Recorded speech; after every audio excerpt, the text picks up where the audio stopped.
The great chain grinds. Its monstrous metallic howl reverberates through the platform that I stand upon with shaking legs. The chain is moving. There's no doubt about it. Something is pulling it slowly down below the surface. I can see a section unraveling. I watch as it feeds reluctantly through a series of monstrous gears from an adjacent, slightly smaller tower. The captain is still shouting into my face. The rain and the beams of passing searchlights wash off the shine of his gold-black visor. His words eventually start to break through the wail of sirens and the rush of the waves and into my petrified daze. Reg! It is Reg, isn't it? Yes. Yeah, that's right.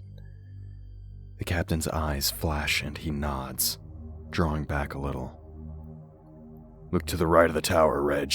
Just behind. You see that gray cylinder? I do. Waves of the siren's orange and blue lights roll across it again and again. Yes, I see it. The reservoir, right? For the hydraulics?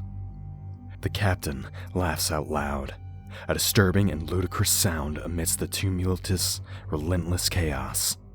Smashing, he says, clasping a rough and heavy hand on my shoulder.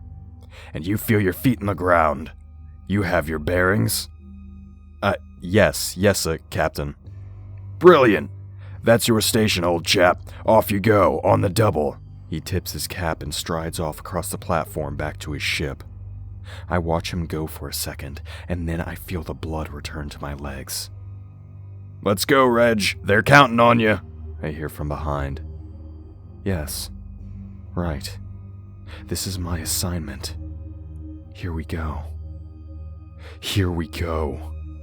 My feet splash across the surface of the platform as I head for the nearest metal mesh stairs, fastening the hard hat I'd been rudely gifted onto my head. The entire ground is like a rippling mirror, illuminated in flashes of white, of blue, and of orange. As soldiers sprint past me in formation, their shimmering reflections below run with them, distorted by the sheets of rain. My hand slips right off the watery rail as I ascend. I stumble past my fellow workers. I've already lost sight of the 6 I arrived with. They could be anywhere by now. Across the bridge over the reservoir, I can see the pipes and tubes to the hydraulic cylinders. Not quite the same as the ones back on my own rig, but similar enough. A sudden crash from behind has me swear in fear and swivel at once. And through the iron cage of the tower, the massive chain suddenly jolts down, an entire fan-sized link disappearing out of sight into the shadows below. Good Christ, what the hell is this place? I mutter breathlessly, cold rain streaking down my face. I fight my way through the storm to the cylinders. There's a team of about 9 or 10, difficult to tell, all swarming around the pumps and control valves. A guy in goggles looks over to me. Hydraulics? He calls through the rain. A great boom of thunder shivers through the sky to accompany the scream of the siren. Fuck. Yes? I think that's me, I call back. The goggled man nods and points me to a section of the cylinder. Open that fucker up! See if it's working! Quick as you can, mate! Jesus. I push through the bustle of my new comrades, adrenaline pumping, and I turn to hastily look through a box of tools for the equipment I'll need to remove the covering. A searchlight beam from afar scans across my immediate surroundings, and I catch a flash of blue coat thrown about the wind as its owner passes me by, crossing from an opposite bridge. It's the guy the captain was talking to earlier down on the loading platform. I turn to look up at him, drill in hand. It's embarrassing is what it is, the man in the blue coat says to the officer at his right, as he strides past. He stands tall and walks with grim purpose. 4th siren tonight? Is this a piss take? This is the kind of shoddy control I'd expect over on the Danish rig, not on bloody UKA. Commander! The goggle man shouts. rain flying from his lips as he stands up straight, and the commander tips his hat to him in return. "Status?"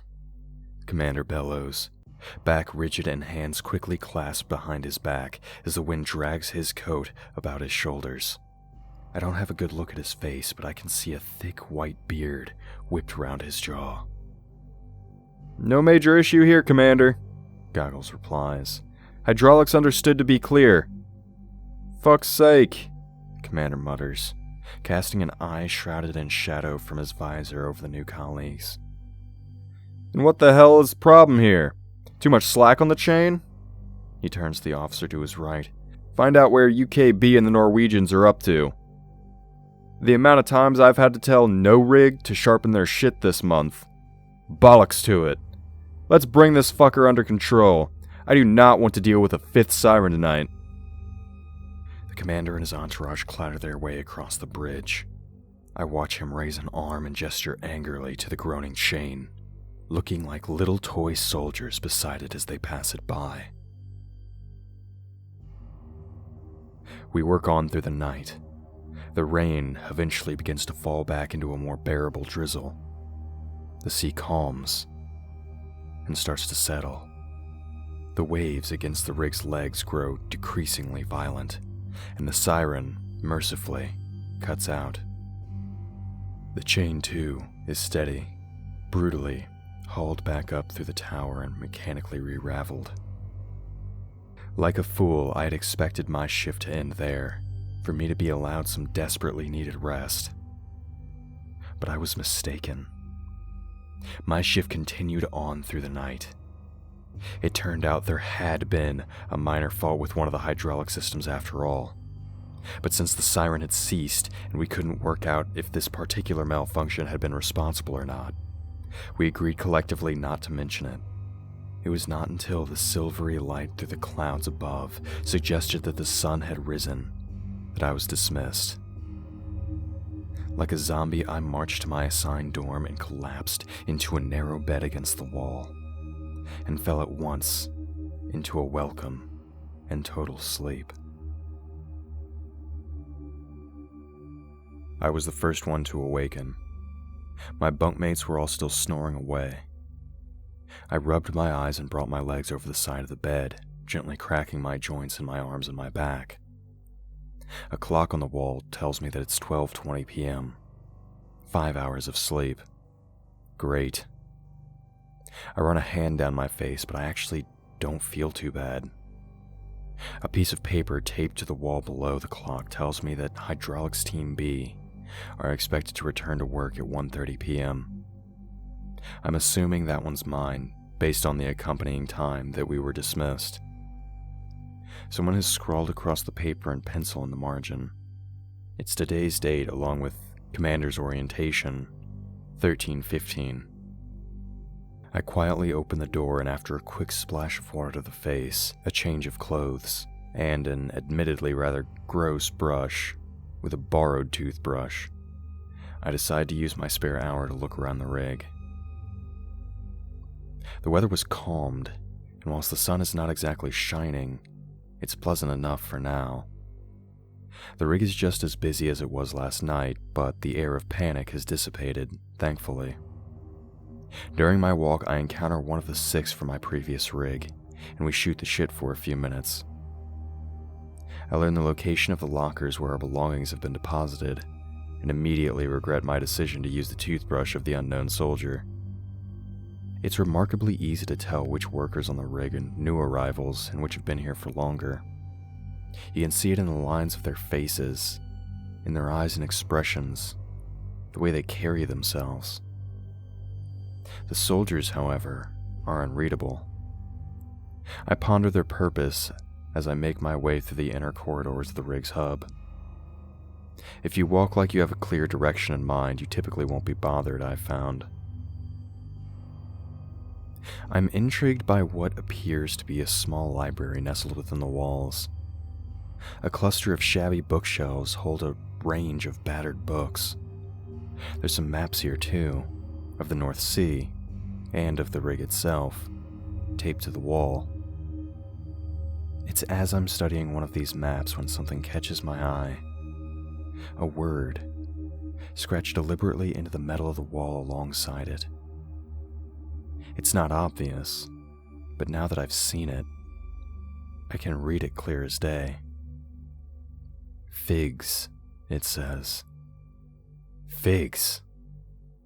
A brief but sharp surge of adrenaline passes through me.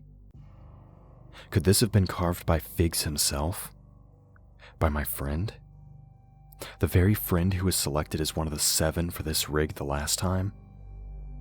It must have been, surely. Knowing that he was here sets me grinning, and I shake my head in disbelief. Why would he carve his name into the wall? I look around the room.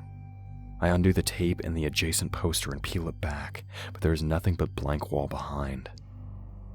After a moment of consideration, I grab a hold of the little bookshelf directly below the scrolling, and grunt with effort as I push it to the side.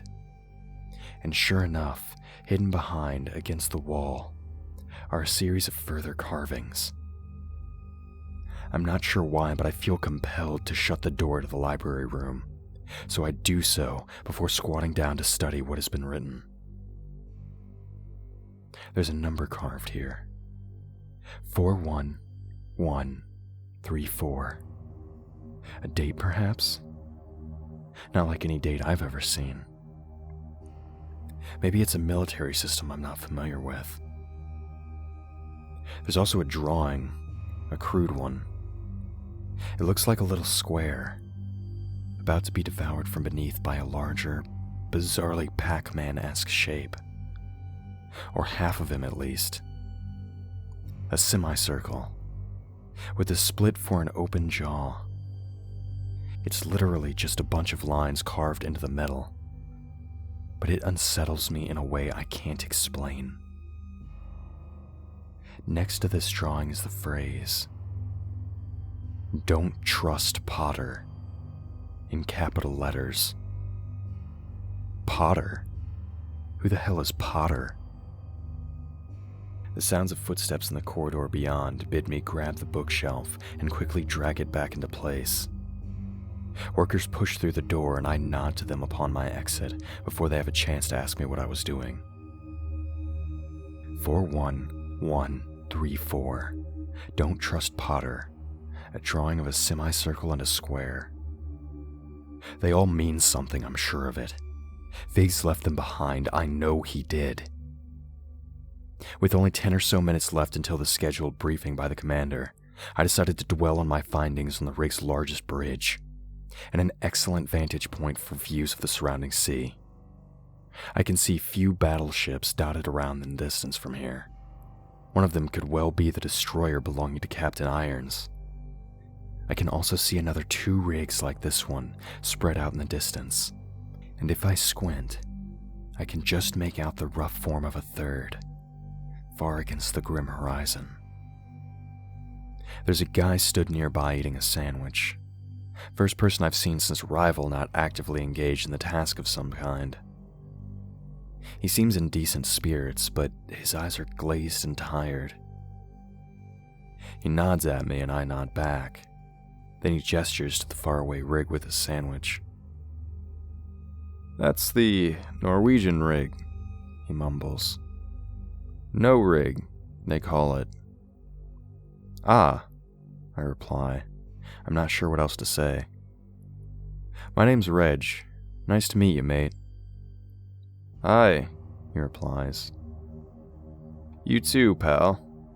Dan. Anything you can tell me about the chain, Dan?" "What chain?" he asks, and I furrow my brow in confusion. I'm about to gesture to the colossal metal links held in the tower, when he chuckles at me. "I'm just screwing with you, mate. I know what you mean. But I don't have any answers for you, I'm afraid. No bloody clue. They're keeping something locked down. That's all I know. It moves with the storms." He looks out to the sea. "And it's always stormy here." "You been here long?" 10 days. I'll be done in another 4. Second time they've assigned me to the rig. To my surprise, I feel a flood of relief. Ah, so people do come back from the rig then. And of course they do.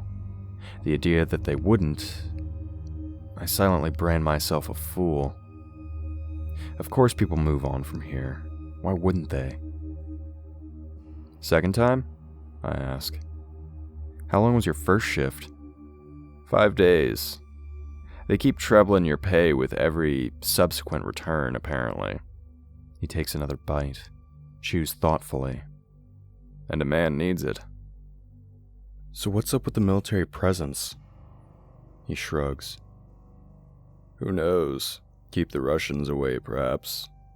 Whatever they're up to here, it's important shit, clearly. I mean, look at all this. A trio of helicopters flies overhead as he spreads out his arms. I watch them pass. Yeah, maybe. I shift on the spot and think about what I saw scrawled on the wall. Would it be unwise to bring it up to this guy? To Dan? Screw it. You know of anyone called Potter, Dan? He gives me a strange look and pauses. No, he replies. Can't say that I do. I only work on the uppermost deck, so my pool of acquaintances is relatively small. Military police here are nicknamed the Plotters, if that's of any meaning. No, but thanks anyway. He eyes me again, his expression changing, and he stands up straight. You know, you ask a lot of questions, Reg. To be honest, I'm wondering what you're even doing here. They don't normally send blokes like you. Not in my experience. I laughed awkwardly, but Dan does not return the laughter. He just holds my gaze for a tense moment, then shrugs and looks back out to sea. I breathe. I guess your skills are just in demand right now, he muses. Realizing the time, I thank the guy for his conversation and head down to the briefing by the commander. I'm cutting it fine, but thankfully I'm not the last to arrive. He doesn't say much really, just gruffly goes over some basic logistics, highlights important duties for the day, and officially welcomes us to the rig. It's not a particularly cheery welcome, nor is it particularly interesting. He mentions that we were all subject to a lengthy debrief in Norway upon the end of our service. And then there's something else he says. Something that stands out. Something I dwell on well into the day.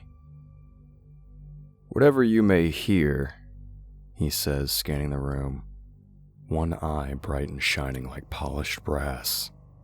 The other blinded, a scarred white-gray. Whatever you may see, it is suggested that you push that shit aside and save it for the debrief. I would remind you that the British government takes dissension from the Official Secrets Act very seriously. Very fucking seriously indeed. His eyes meet mine. As do I. I am worse than those fuckers in London, I can assure you. The tension holds the air still and thick and heavy. Then it breaks away like ice with a sudden clap. The commander nods and gestures to the door, and it's clear that the meeting is over. My day is uneventful. I learn little else and make no mental progress on the mysterious scrawlings, presumably left by Figs himself. My shifts are broken up into 6 hours on, 6 hours off. Rough. And it's nighttime when it gets rougher. The rains return, the swill and seethe of the storm, as if it's angry about the rig's very presence in its waters. I shiver as I check the lights on the enormous control valve before me. The tension is now palpable, far beyond anything I experienced in the commander's briefing. This is something else. All teeth are set, every pillar of eyes itching to glance up the silent siren. Soldiers and workers alike, all on edge, waiting, praying that the siren doesn't go off. The impeding potential shattering of the peace is perhaps worse than the shattering itself. And eventually, of course, it does. The siren cuts through me like a knife, and the world of metal around is cast in glows of orange and blue. Orange and blue. All along the bridges. The rails, the metalwork in the gears, the multitude of platforms and the giant towering derrick skeleton, and the chain groaning inside. The chaos returns. It's stressful beyond words. But the problem, wherever it came from, is after 15 minutes or so, fixed. And the siren stops. We breathe a collective sigh of relief as the brutal orchestra of our tempestuous domain cuts us some slack, for a while. Because after another tense hour, it sounds again. And then after that, it sounds again. I feel sick. This is relentless. Is this why they were so desperate to get us here? Because the previous crew were literally fit to collapse? But this time, the siren does not stop. It just keeps on wailing, screaming its distress out into the night. Fuck. It's so fucking loud. The frustration we feel grows into anger. Anger which quickly breaks down into shivering nerves, and then melts further into cold fear. Why won't it stop? Where's the commander? The guy in charge of our selection. Goggles, as I've nicknamed him, removes his helmet and runs his hand through his hair. Again, he shouts. Check through them all again. Have we missed anything? The chain jolts. To my horror, it swings slowly to the side and crashes into the side of the metal tower that contains it. The vibrations of the shock thundering through the entire rig. Oh hell! Goggles bellows in dismay. Where's the fucking commander? And then there's another noise. A boom that ripples through the air from the distance. I rise on shaking legs and lean over the rails, looking through the rain out to sea. A warship of some kind, closer than before but still a ways away, is firing upon the churning waves. Its turrets light up in brilliant white, and then a half-second later, they are followed by the booms and the rattle of fire. There's something in the sea. More ships are coming around through the haze. I can see them. I can see their lights. And the water between them shifts and swells in ways that don't make sense. The dark waves rise. Colossal. I wipe the rain from my eyes. I can't quite make it out. And I realize everyone is distracted. Distracted by the light show out at sea. The workers have shifted away from their stations. I can see all around. If I'm going to look for answers, the time is now. So I seize the moment. And with a quick look behind, I sprint away through the shadows of the rails. Keeping my head low, I make brisk pace down the shuddering stairs. I cross the platform, trying to look like someone who has a clear goal in mind. I'm about to push through the central hub of the rig when 4 helicopters fly out overhead. My mouth drops. To fly in this? They must be insane. But they're carrying something. Between the four of them, they're carrying a length of the colossal chain. The same type is held in the tower, and weighed down at either end by what I'm presuming must be massive, gargantuan anchors. I know I shouldn't be wasting my moment, but I can't help but watch as they fly out to sea, illuminated fleetingly in the glare of the warship's fire. And then they hover in place, as much as they can given the weather. And the chain is released. It drops through the dark towards the swirling sea and smacks into the surface with a crash. The spray slow and massive as the iron sinks. Blood pumping, I turn and push on into the hub. The map I saw in the library I recreate as best as I can in my mind, and I orient myself. I head to the staff quarters, the officers. I march with purpose past the groups of hurried soldiers, careful not to make eye contact. And at the end of the corridor, I find what I am looking for. The map in the library had it marked only as a door, with no room beyond. But that was impossible. And sure enough, there's a room there, shrouded in darkness. Filing cabinets line the walls. There's a desk attached too. Empty except for a bottle of vitamin D tablets. But this is good. Filing cabinets. Personal files in here, perhaps. Maybe I can find information on Potter, or about the chain. I know I'm an idiot. Most would just take the money, keep themselves to themselves, and go home. That's presumably why they get selected. But I'm not one of them. I'm just not. I run a hand over the cabinets. All locked, of course. Curious steel padlocks are attached to each and every door, all in the pattern of 00, 0, 0, 0. A light bulb goes on in my head. I recognize that pattern. It's the same as the number Friggs wrote on the wall. 41134. Alright, fuck it, I mutter to myself, cracking my knuckles before setting to work. Starting with padlock number 1 and working my way down, then across. Don't fail me now, Figs.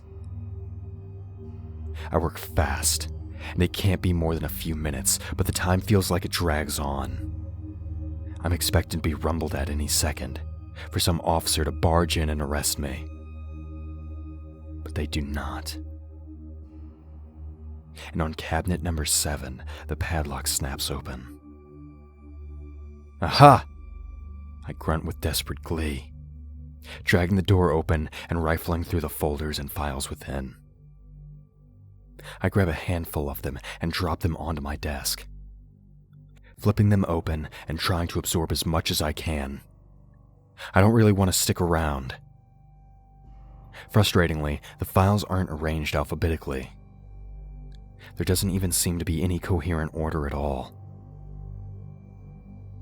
There are pages and pages of reports, some with notes scrawled across a pen, or black, redacted bars stumped over them. All drilling operations at Site R-Skyn 3 to cease immediately. Report to Cedar R. Cleese, December 1986. I flip through another. I'm careful not to let the rainwater drip from my face onto the paper. Urgent. Redirection of UK nuclear program. Trident. Budget to R-Skyn 3 discovery. 17 to 18% recommended. Pending. January 1987. I don't have time to take in all the text. I just absorb what I can. Personnel to be assigned to new rigs UKA plus UKB for no longer than periods of 2 weeks maximum. Standardization with Norwegian and Danish rigs. NODA recommended. Greater personnel numbers suggest during winter months. Entity's true nature to remain at highest level of classification. I expel a breath of air from my lungs in a cold and unwelcome burst. Entity. Entity. I lift the file up towards the room's sole source of light. It flickers as the wind howls outside, and the siren blares. A scrap of torn brown paper falls from amidst the files and lands on the desk. My heart pounds as I pick it up and read through. It's a segment of a poem, handwritten in fine ink. Alfred Lord Tennyson, 1830, it says at the top. Below the thunders of the upper deep, far, far beneath in the abysmal sea, his ancient, dreamless, uninvaded sleep. The paper is torn, and the poem ends there. It is almost like I am watching myself from above as I stuff the papers back into the file with pink-tipped and trembling fingers. As I slam them back into the cabinet and remix the combination of the lock and stride pale-faced, stomach-lurching back through the corridors, I realize that I have made a terrible mistake. I should never have agreed to make the voyage here. I should never have signed the Secrets Act. And I should never have allowed myself to get caught up in this madness. The entity's true nature. The entity. Don't panic, is all I can tell myself as I return to the storm.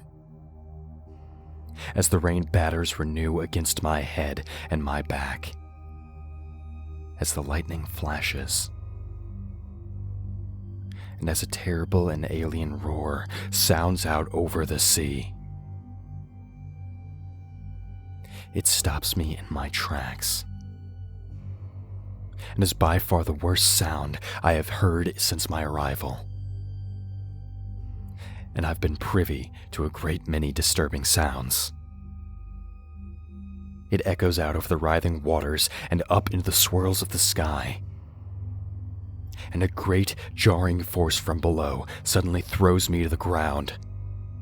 I slip across the surface of the platform, scrambling up to my elbows, barely able to believe my eyes as the edge of a huge iron wheel is forced up against the far side of the rig from beneath. I watch it as it smashes into a crane, one which promptly disconnects from the rig with the sound of tearing metal and crashes down into the churning sea. The chain grinds against the tower. All around me now is pure panic. And with a cataclysmic crash, I am powerless to do anything but watch as the great chain wins the struggle and smashes through the side of the skeleton tower in a shower of broken metal. It tears through the edge of the rig. It swings towards me, and it brings with it an enormous wheel from below, dragged round the edge of the cracked, far platform. And my screams become one of those of the siren.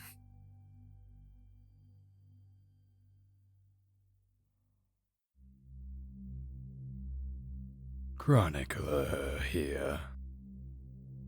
We here at Creepy Spaghet would like to thank Darkly Gathers for allowing us to tell their story. If you enjoyed this story, be sure to subscribe to stay updated on these terrible tales, and make sure to check out the author in the links below. If you're interested in having your story narrated, be sure to reach out to our humble overseer as he continues his journey to pull the darkest stories from the infinite depths of the internet. Until next time, fiends. And remember, we are darkness.